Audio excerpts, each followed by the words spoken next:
Midi 13h. Débat première. Pierre-Yves Megens. Bienvenue si vous nous rejoignez à 12h32. Le débat du jour, la Russie a-t-elle encore sa place au Conseil de l'Europe ? Didier Reynders, vous l'avez entendu dans le journal, saura tout à l'heure s'il devient ou non le nouveau secrétaire général du Conseil de l'Europe. L'Assemblée parlementaire de cette institution, qui est basée à Strasbourg, doit départager les deux derniers candidats. Et face à notre ministre des Affaires étrangères sortant, il y a une ministre, une Croate. Et pour les départager, 324 parlementaires de l'Assemblée du Conseil de l'Europe. Et parmi eux, des Russes qui viennent de réintégrer cette assemblée. Les droits de vote de la Russie avaient été suspendus en 2014 et en 2015 suite à l'annexion de la Crimée et le conflit qui avait suivi en Ukraine. Cette réintégration permet donc à la Russie de participer aujourd'hui à l'élection du nouveau secrétaire général. Oui, mais le Conseil de l'Europe, c'est la principale organisation de défense de la démocratie et des droits de l'homme du continent européen. On pose donc la question, la Russie a-t-elle encore sa place au Conseil de l'Europe ? On est en studio avec Domenico Valenza. Bonjour. Bonjour. Vous êtes chercheur auprès de l'Université des Nations Unies et de l'Université de Gand. Et avec nous par téléphone, Tanguy de Wilde-D'Estmal, bonjour. Vous êtes professeur de sciences politiques et de relations internationales à l'UC Louvain. Bienvenue à tous les deux. Tanguy de Wilde-D'Estmal, on va commencer avec cette première question. La Russie, de retour au Conseil de l'Europe, pour asseoir un peu le débat, c'est incongru, c'est de l'hypocrisie, ou cela permet justement de garder un dialogue, d'aller vers plus de dialogue avec ce géant qui est aux portes de l'Europe et qui est en partie aussi en Europe? C'est à la fois une forme de réalisme. Il vaut mieux avoir un interlocuteur plutôt que de couper tous les contacts. Et puis c'est aussi tirer les leçons de ce qu'est une mesure coercitive. Une mesure coercitive, elle a du poids avant qu'on la prenne ou au moment où on indique qu'on va la lever.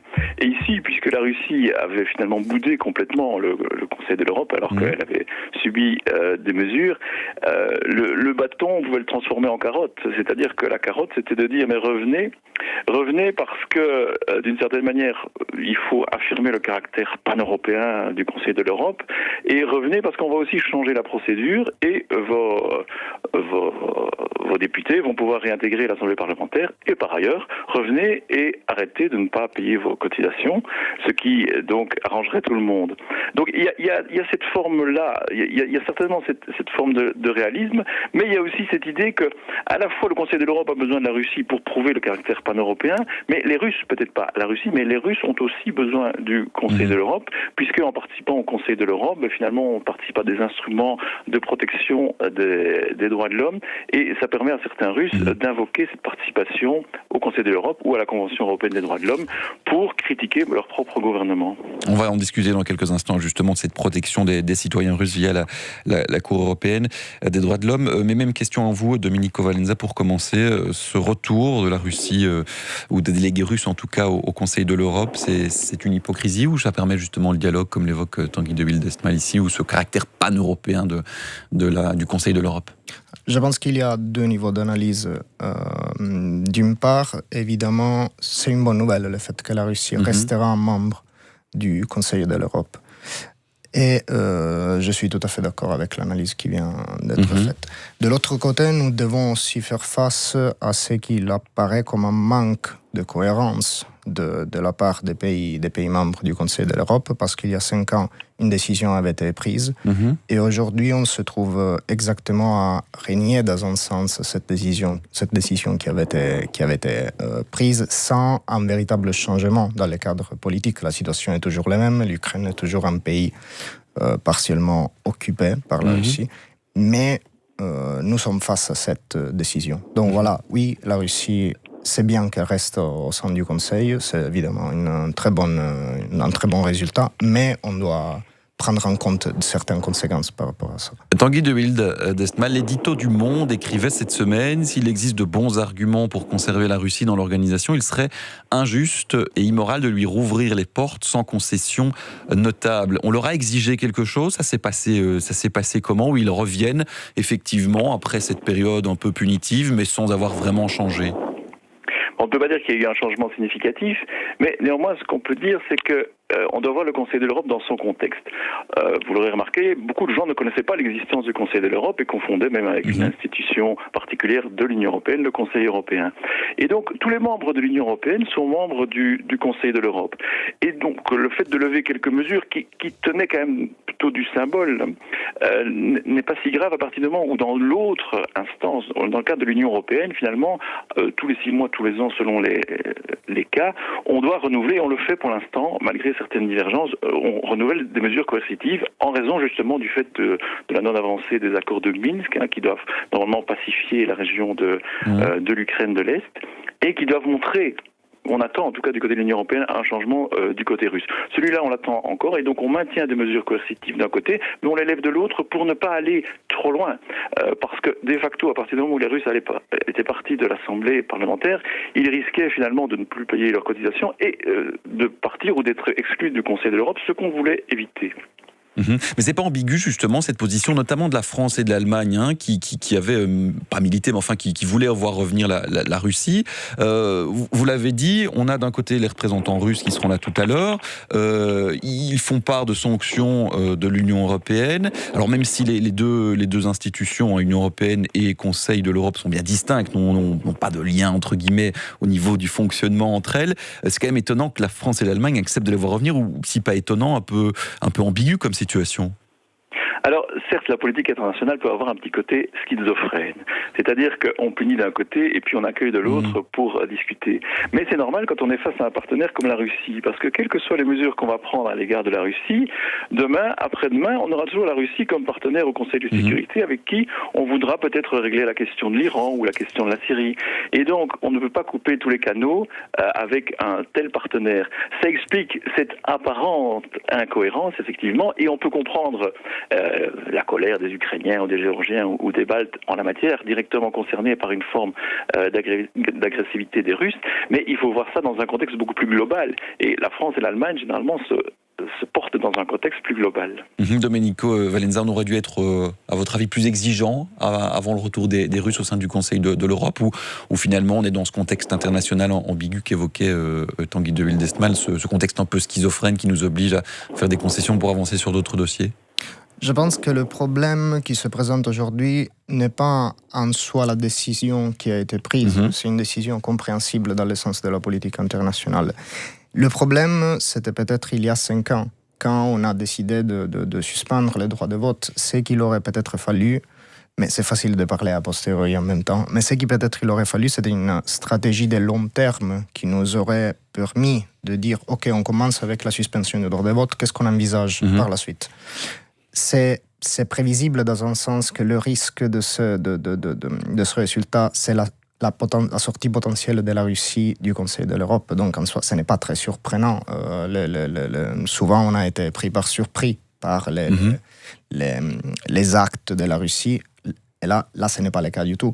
Donc c'était dans un sens prévisible. Donc il aurait fallu peut-être plus d'approche stratégique par rapport à la Russie déjà en 2014.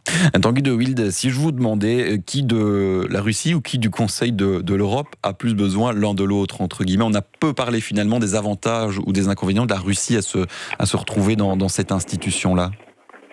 Il faut se souvenir qu'au départ, le Conseil de l'Europe était considéré par l'Union soviétique comme un des bras civils de l'OTAN, et donc c'était une institution à laquelle la Russie ne voulait pas participer. La Russie est entrée tardivement dans le Conseil de l'Europe, uniquement en 1996, et déjà les réticences venaient du fait que, à l'époque, dans une affaire interne, l'affaire tchétchène, la Russie réglait ça de manière trop violente aux yeux des standards du Conseil de l'Europe. Donc le fait de l'avoir fait entrer, qui était une volonté, à l'époque on était dans les années 90, Boris Yeltsin dit, texto, la Russie doit refaire son entrée dans la communauté des nations civilisées. Et donc, il veut participer à toute une série d'organisations internationales. Donc ça, c'était l'intérêt de départ. Alors, par la suite, effectivement, l'intérêt pour les citoyens russes de pouvoir, je dirais, invoquer certains instruments qui sont issus du Conseil de l'Europe était intéressant. Quand il y a eu des problèmes lors de la deuxième guerre tchétchène, en fait, on avait fait la même chose que ce qu'on a fait en 2014. Mais simplement, on l'a fait de manière très temporaire. C'est-à-dire qu'on a pensé à un moment donné exclure aussi la représentation parlementaire, mais on a simplement suspendu son droit de vote pour le rétablir 7 mois plus tard. Et donc, c'était un simple avertissement. Donc, ce qui montrait chaque fois que la Russie, elle n'a pas intérêt à être exclue d'un forum de discussion pan-européen qu'est le Conseil d'Europe ou bien qu'est l'OSCE, l'Organisation pour la sécurité et la coopération en Europe. Donc on pourrait croire qu'on est dans la symbolique politique, mais on est dans la symbolique d'un État qui voulait marquer sa différence par rapport à l'Union soviétique et qui voulait participer à l'ensemble des forums internationaux et en particulier des forums européens. Domenico Valenza, parlons un instant dans des arguments qui étaient mis sur la table pour garder la Russie dans le giron du Conseil de l'Europe, c'est que les opposants russes, par exemple, ou les citoyens russes en tout cas, quels qu'ils soient, pouvaient avoir recours à la juridiction du Conseil de la Cour européenne des droits de l'homme pour faire valoir leurs droits. Certains ont réussi à faire condamner la Russie dans certains dossiers, mais est-ce que cela a vraiment eu un effet, puisque est-ce que la Russie a vraiment exécuté les peines entre guillemets qui lui étaient infligées? Partons par les chiffres peut-être. Nous avons eu plus de 160 000 recours en 20 ans, donc ça confirme la nécessité de la Cour en tant que cour de dernier ressort. Et nous avons eu ensuite à peu près plus de 300 arrêts condamnant la Russie en Tchétchénie. Donc ça, c'est des chiffres qui confirment que la Cour sert. La Cour sert aussi pour avancer les compétences techniques et pour renforcer le système judiciaire en Russie. Donc, il y a des confirmations par même les practitioners en Russie de cette exigence de la Cour.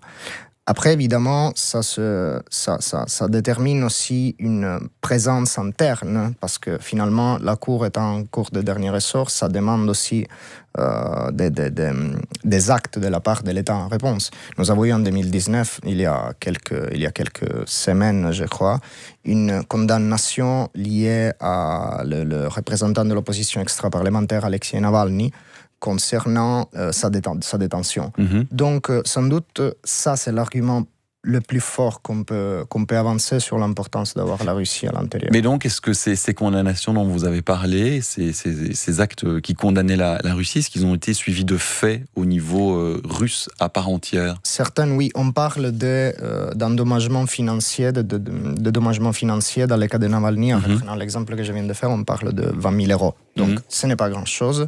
Mais c'est un acte juridique et symbolique.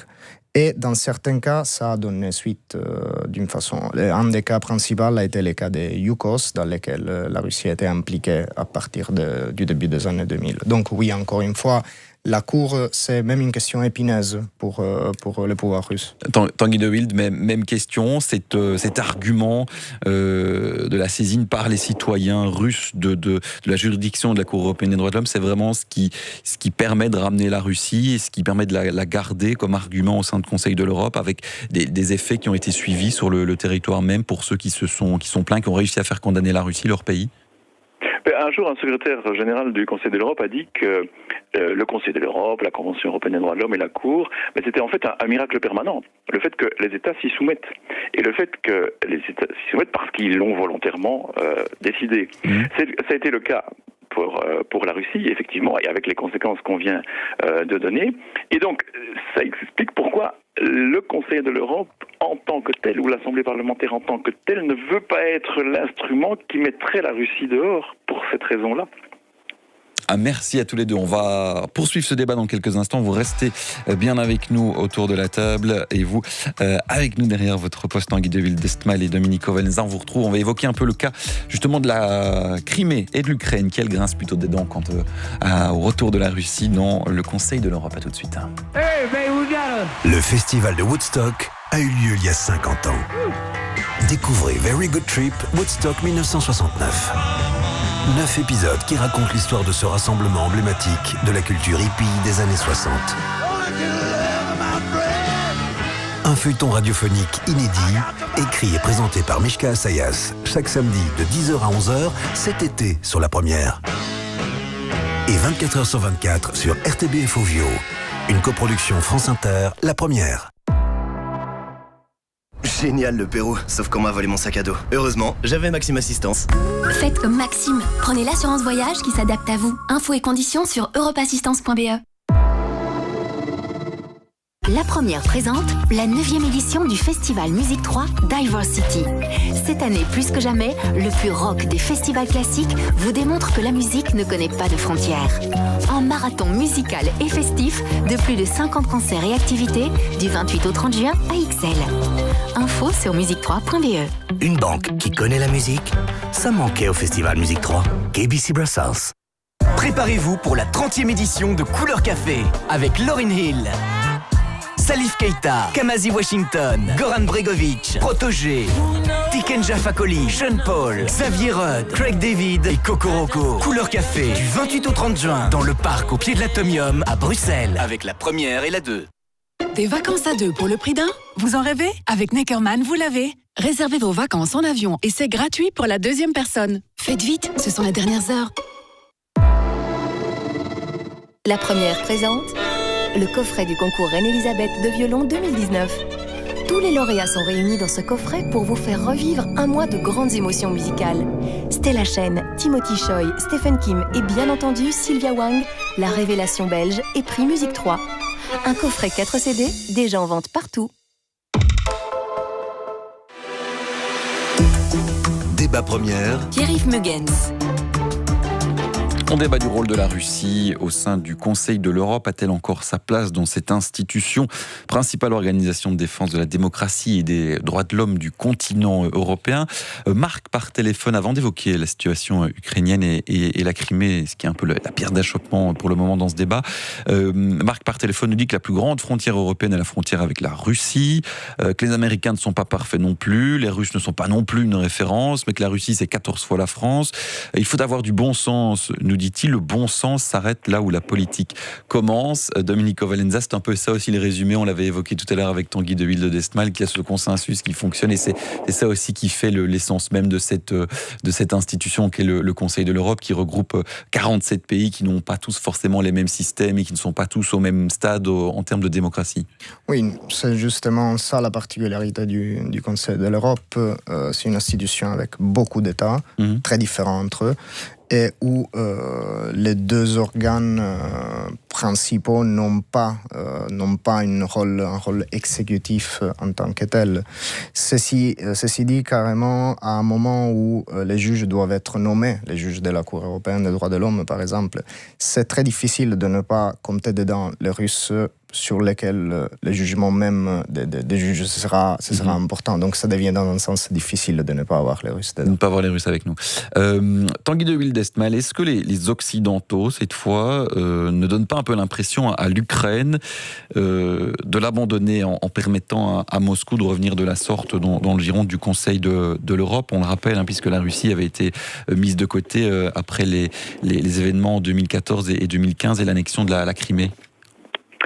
Alors, l'Ukraine a de toute façon intérêt à améliorer ses relations avec la Russie, et le nouveau président, aussi fantasque qu'il soit, a dit que c'était un de ses objectifs.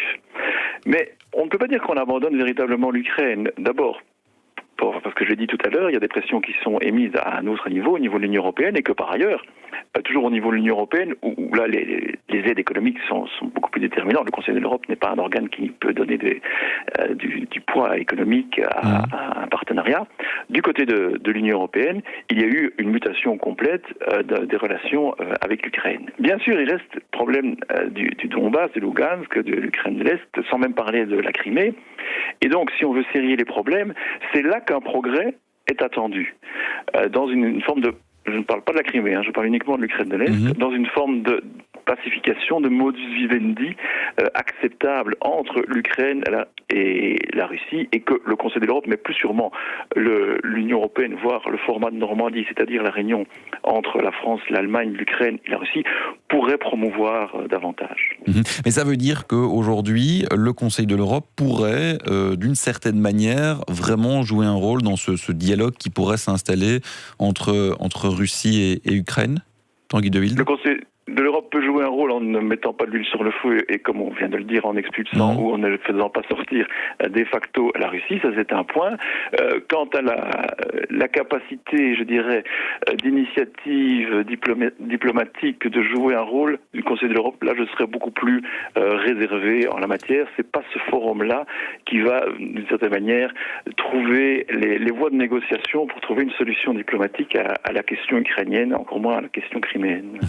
Domenico Valenza, l'attitude de l'Ukraine, ce rejet, on peut comprendre vu l'histoire face à la Russie, face au retour de la Russie au sein du Conseil de l'Europe, c'est quelque chose qu'on peut comprendre tant les tensions sont fortes dans cette région. C'est évidemment compréhensible parce que si on regarde à comment les choses se sont produites en 2014 et on revient aujourd'hui en 2019, l'argument que les Ukrainiens peuvent avancer, c'est rien n'a changé. Et pourtant, nous avons décidé de réintégrer la Russie. Et d'ailleurs, certains arguments qui ont été utilisés sur le retour de la Russie, c'était le fait que c'est un contribuant très important. Oui, parce qu'elle ne paye pas forcément sa cotisation encore. Oui, il avait arrêté, ils avaient promis que dès que l'impasse était finie, ils auraient repayé tout. Ça, c'est un argument vraiment très, très, très, très faible. Quand en 2014, on décide de prendre cette décision, on doit garder à l'esprit cette possibilité que la Russie arrête de payer. C'est plutôt compréhensible. On ne peut pas utiliser cet argument aujourd'hui avec les Ukrainiens parce que ça reste vraiment faible. Vous êtes allé en Géorgie il y a quelques semaines. Cette question justement des tensions, alors la Géorgie bien sûr n'est pas l'Ukraine, on ne va pas les comparer, mais ces tensions dans la région avec le géant russe qui se trouve à côté sont vraiment palpables encore dans la société. Il reste. Je me trouvais là au moment des protestes qui ont commencé la semaine dernière. Et ça reste la question principale au niveau interne. Dans ce cas des protestes, on ne va pas rentrer là-dessus, mais il s'agissait d'un problème interne, parce qu'il s'agissait, ça concernait la présence d'un député russe au sein du Parlement géorgien. Mais ça reste le problème principal dans le cas de la Géorgie. Voilà, expliquer ça à quelqu'un qui a des territoires qui ne contrôle pas, dans lesquels la Russie est située, est très difficile. Quelle est la crédibilité, si on peut le parler comme ça, Tanguy de Wildesmal, du Conseil de l'Europe en termes de droits de l'homme, en termes de respect des libertés, effectivement, quand on voit parfois ce qui peut se passer en Russie, quant à certains opposants, quant à certains journalistes, quant à la manière dont le système fonctionne en termes des libertés individuelles? Eh bien, en fait, la crédibilité est très grande, parce que on l'a peut-être pas assez dit, mais si on voit le processus de libération des pays après la chute du mur de Berlin et la chute du communisme, on a vu que ces pays, la plupart des pays, et dont y compris la Russie, sont entrés au cours des années 90, non pas parce que c'était des démocraties parfaites, mais parce que l'intention avait été énoncée de devenir des démocraties. Et donc dans le Conseil de l'Europe, on rentre, pas comme une antichambre de quelque chose, mais on rentre pour parfaire en permanence son processus démocratique avec les ratés qu'on a bien noté, un nombre impressionnant de recours ainsi que de condamnations. Et donc, en cela, le Conseil de l'Europe, en tant que tel, indépendamment aussi de la question vis-à-vis de la Géorgie ou de l'Ukraine, reste crédible par ce qu'il a pu produire à travers la Convention et la Cour. Mais, par ailleurs, en ce qui concerne la Géorgie et l'Ukraine, on n'est pas dans cette question-là, on est vraiment dans une question, je dirais, de géopolitique et toute simple, de tous les facteurs qui influencent la politique étrangère. Bismarck le disait déjà, la géographie est celui qui change le moins. Et être à côté ou proche de la Russie influence d'une certaine manière le processus de relations, et donc un accord doit être trouvé entre la Russie et l'Ukraine, la Russie et la Géorgie, avec des intermédiaires peut-être, mais ce n'est pas une instance comme le Conseil de l'Europe qui trouvera la solution. Domenico Valenza, c'est ça un peu l'essence du Conseil de l'Europe aussi, c'est d'avoir, je le disais, 47 pays qui n'en sont pas tous dans la même chose en termes du processus de démocratisation. Tout à fait. Ça complique souvent parfois les dialogues, ça peut amener à des situations qui sont difficiles diplomatiquement entre les pays, ce qui permet parfois aussi de les résoudre peut-être. Bien sûr, c'est un peu la logique interne du Conseil et de ses institutions. Après, nous avons aussi un pays en Europe, je fais référence à un pays en particulier qui n'est pas membre du Conseil de l'Europe pour une question institutionnelle, parce que la qualité de ces institutions n'est pas... Et qui est ? La Biélorussie. Donc, on a quand même une exception qui existe aujourd'hui. On peut contester le principe selon lequel ce n'est pas un membre aujourd'hui, mais ceci est bien le cas pour l'instant. Sur ce cas spécifique, justement, on allait y venir au sein du Conseil de l'Europe, de la Biélorussie, qui n'y figure pas, Tanguy de Wilde-Desmal. Je disais, le Conseil de l'Europe, c'est un peu la seule instance internationale où vont débattre, où travaillent aussi ensemble les pays du continent. La garder, la Biélorussie, de facto, en dehors, c'est l'isoler encore plus? C'est-à-dire que c'est considéré comme la dernière vraie dictature d'Europe, où il n'y a même pas, je dirais, un paravent démocratique qui soit acceptable et qui puisse induire une forme d'évolution que la participation au Conseil de l'Europe pourrait encore améliorer. Donc ça, c'est la raison. Mais à côté de ça, on a vu effectivement que Loukachenko, donc le dirigeant principal, le dictateur de Biélorussie, d'abord marque parfois sa différence par rapport à la Russie, quand la Russie veut trop se rapprocher de lui. Et par ailleurs, Loukachenko a abrité, c'est pour ça qu'on appelle ça des processus de Minsk d'ailleurs, deux réunions, deux conférences du format de Normandie, des 4 dont on parlait tout à l'heure, qui sont destinés à améliorer la situation en Ukraine. Donc ça, c'était pour lui, évidemment, son grand moment de gloire diplomatique, mais connexe par rapport à la participation au Conseil de l'Europe, qui n'est pas tout à fait à l'ordre du jour à l'heure actuelle. Voilà, on l'aura compris, donc cela, la Russie, le rôle effectivement géopolitique que cela a aussi de diplomatie. Un mot peut-être sur l'actualité qui nous concerne, nous, directement la Belgique, et qui ne concerne plus forcément directement la Russie ici, Tanguy de Wilde-Desmal, puisque vous suivez effectivement aussi tout ce qui se passe au niveau politique ici.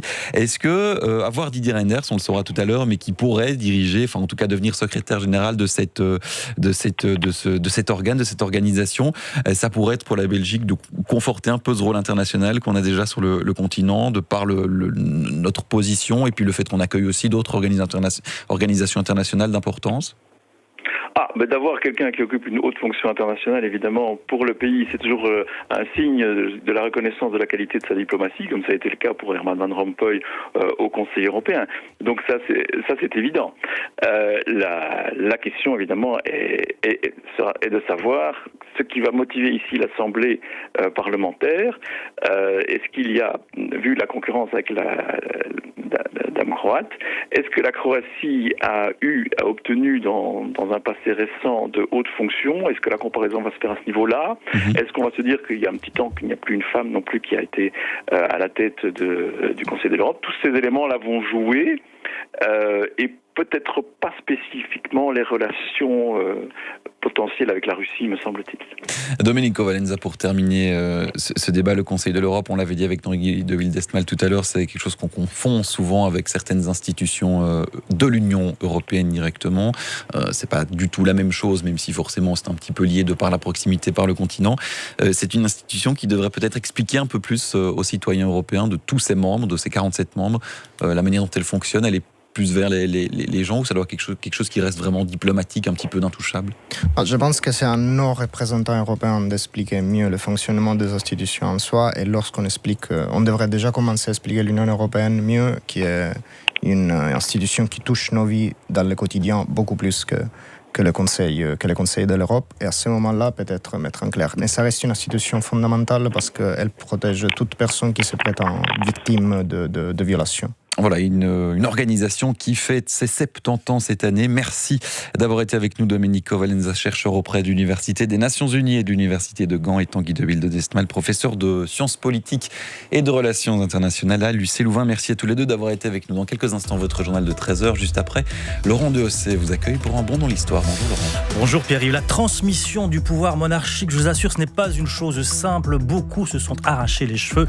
Alors on va tenter de comprendre les choses en remontant au Moyen-Âge, de la dynastie des Carolingiens, les Plantagenets, les Habsbourg, et bien sûr le cas de la Belgique. Ce sera juste après 13h.